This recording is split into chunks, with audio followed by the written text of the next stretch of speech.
স্বাধীনতার মশাল জ্বালিয়েছিলেন।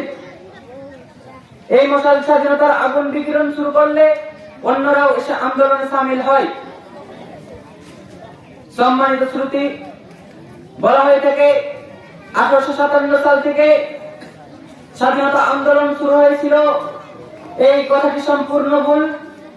ইংরেজ হায়নাদের নাটক অভিপ্রায় বুঝতে পারে মুসলমানরা, বিশেষত হিন্দুস্তানের ওলামা ইকরামগণ আরো আগে থেকে ইংরেজ বেনিয়াদের বিরুদ্ধে স্বাধীনতার জন্য লড়াই শুরু করেছিলেন, স্বাধীনতার জন্য যুদ্ধ করেছিলেন।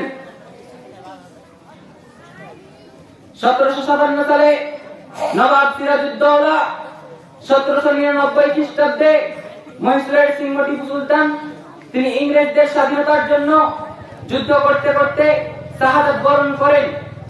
এই মহাবীর টিপু সুলতানকে ইংরেজরা সবচেয়ে বেশি ভয় পেত, তাকেই দখলদারিত্বের পথে সবচেয়ে ভয়ঙ্কর কথা মনে করত।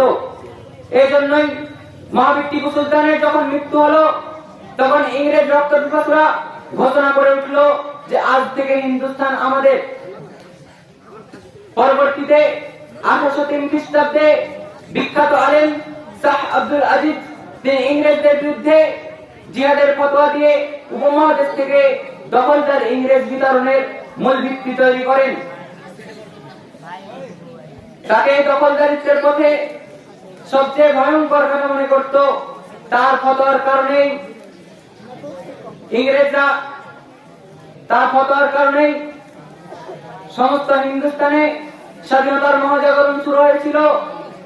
রেশমি রুমাল আন্দোলন, অসহযোগ আন্দোলন, বালাকোট আন্দোলন সহ আরো যত আন্দোলন পরবর্তীতে সংগঠিত হয়েছিল। সম্মানিত শ্রোতা ভাই সকল, এরপর সময়ের পরিক্রমায় 1857 সালে আবার স্বাধীনতা আন্দোলন শুরু হয়। এ সময় হিন্দুস্তানের যত জনগণ ছিল সবাই একসঙ্গে ঐক্যবদ্ধ হয়ে ইংরেজ খেদাই আন্দোলনে ঝাঁপিয়ে পড়েন। মুসলমানরা এ সময় তুলনাহীন ও অবর্ণীয় ত্যাগ স্বীকার করেন।